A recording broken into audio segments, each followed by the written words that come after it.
بسم الله الرحمن الرحيم. السلام عليكم ورحمة الله وبركاته. الحمد لله حمدا كثيرا طيبا مباركا فيه، والصلاة والسلام على أشرف الأنبياء والمرسلين محمد وآله وصحبه أجمعين، أما بعد. حاضرین و ناظرین، یہ درس نمبر 989 ہے اور آج سورہ رعد کی چوتھی آیت کی تلاوت اور تشریح کی جائے گی، آیت نمبر 4۔ چلیے سب سے پہلے اس آیت کی تلاوت کرتے ہیں، لفظی ترجمے اور ترجمے کے بعد تشریح کرتے ہیں۔ اعوذ باللہ من الشیطان الرجیم، بسم اللہ الرحمن الرحیم۔ وفی الارض قطع متجاورات وجنات من اعناب وزرع ونخیل صنوان وغیر صنوان يسقى بماء واحد ونفضل بعضها على بعض في الأكل إن في ذلك لآيات لقوم يعقلون۔ لفظی ترجمہ یوں ہے، وفی الارض، اور زمین میں، قطع، ٹکڑے ہیں، متجاورات، ایک دوسرے کے قریب، وجنات، اور اسی طرح باغات ہیں، من اعناب، انگوروں کے، وزرع، اور کھیتیاں ہیں، ونخیل، اور کھجوریں ہیں، صنوان، جڑیں ملی ہوئی، وصنوان، اور جدا جدا، یسقى، وہ سیراب کی جاتی ہیں، بماء واحد، ایک ہی پانی سے، ونفضل، اور ہم فضیلت دیتے ہیں، بعضها، ان کے بعد کو، علی بعض، بعض پر، فی الاکل، پھلوں کے ذائقے میں، ان فی ذلک، بے شک اس میں لآیات، البتہ نشانیاں ہیں، لقوم یعقلون، ان لوگوں کے لیے جو عقل رکھتے ہیں۔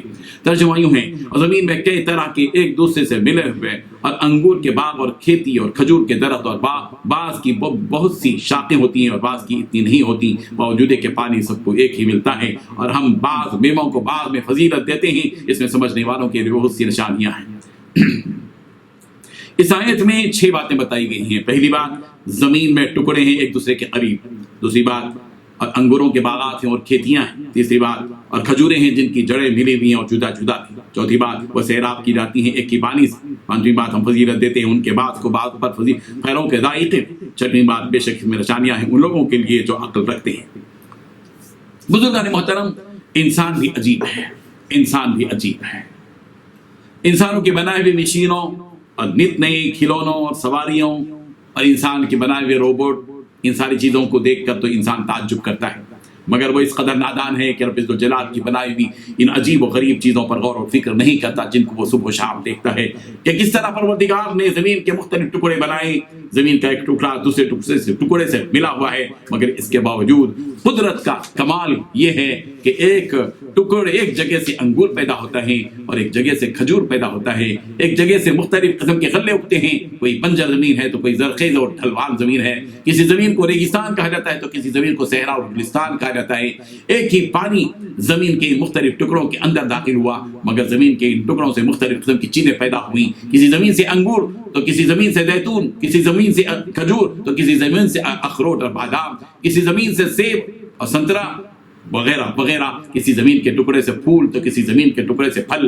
رب ذوالجلال کی وحدانیت کی یہ بہت بڑی دلیل ہے اور اس کے بے نیاز ہونے کی علامت ہے کہ ایک پانی سے مختلف قسم کی چھوٹی بڑی، میٹھی، کھٹی، کڑوی، پھیکی اور لال، پیلی، ہری اور نیلی چیزیں پیدا ہوتی ہیں۔ کون ہے جو ان چیزوں میں رنگ اور مٹھاس بھر رہا ہے؟ کون ہے ان میں خوبصورتی پیدا کر رہا ہے؟ کون ہے جو ان میں ڈیزائن پیدا کر رہا ہے، ڈیزائن دے رہا ہے؟ اور وہی اللہ ہے جس نے اپنی قدرت کے نظارے مخلوق کے سامنے پیش کیے تاکہ انسان غور و فکر کرے اور رب الجلال کی وحدانیت کا یقین اپنے دل میں پیدا کرے۔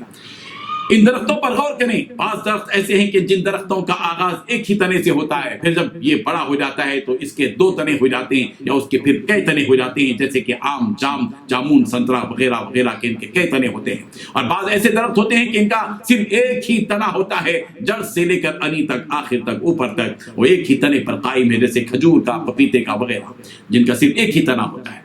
بعض زمینیں کھاری ہوتی ہیں جن کا پانی بھی بہت کھارا ہوتا ہے، مگر اس زمین سے پھل میٹھے تیار ہوتے ہیں، اس کھاری زمین کا اثر اس میٹھے پھل پر نہیں آتا۔ یہ قدرت کی نشانیاں ہیں جو غیر کرنے کے بعد معلوم اور محسوس ہوتی ہیں۔ سورہ انعام کی آیت نمبر 99 میں بھی کھجور، زیتون اور انگور اور انار وغیرہ کا تذکرہ کیا گیا ہے۔ سورہ نحل کی آیت نمبر 57 میں بھی کھجوروں کا انگوروں کا ذکر موجود ہے۔ سورہ یاسین کی آیت نمبر 34 میں بھی کھجور اور انگور کا ذکر ہے۔ وَنُفَضِّلُ بَعْضَهَا عَلَى بَعْضٍ، اور ہم ایک کو دوسرے پر فضیلت دیتے ہیں۔ اس کا مطلب یہ ہے کہ باوجود ہے کہ زمین سے پیدا ہونے والی یہ ساری چیزیں مٹی اور پانی سے پیدا ہوئی ہیں، مگر ان سے پیدا ہونے والے پھلوں کا ذائقہ اور رنگ الگ الگ ہے۔ اللہ تبارک و تعالیٰ نے اس مٹی اور پانی سے پیدا ہونے والی چیزوں کو ایک دوسرے پر فضیلت بخشی ہے۔ کسی کی قیمت زیادہ اور کسی کی قیمت کم، کوئی بہت زیادہ مزیدار تو کوئی مزے میں بہت تھوڑا سا کم۔ یہ رب الجلال کی اللہ تبارک و تعالیٰ کی قدرت کے نظارے ہیں۔ کوئی پھل کھاتے ہیں تو صحت ملتی ہے، کوئی پھل کھاتے ہیں تو زیادہ طاقت ملتی ہے، کسی پھل کے پانے سے کچھ پروٹین ملتے ہیں، وٹامن ملتے ہیں۔ اللہ تبارک و تعالیٰ نے بعضوں کو بعضوں پر فضیلت دی ہے۔ عقل مندوں کے لیے یقیناً اس میں بڑی نشانیاں ہیں۔ ہم سب کو اللہ کی پیدا کی ہوئی چیزوں پر غور و فکر کرنا چاہیے، ہمیشہ صرف دیکھتے ہی رہ جانا اور چیزوں کی رنگتوں میں ہی گمسم ہو جانا اور چیزوں کے مزوں ہی میں ڈوب جانا اور اس خالق کو بھول جانا جس نے یہ ساری چیزیں پیدا کی ہیں، یہ یقیناً حماقت ہے، بھول جانا اس رب کو۔ آئیے عقل مند بنیں اور عقل مندی کا مظاہرہ کریں کہ ہم جس چیز کو بھی دیکھیں وہاں ہمارا رب ہم کو نظر آ جائے۔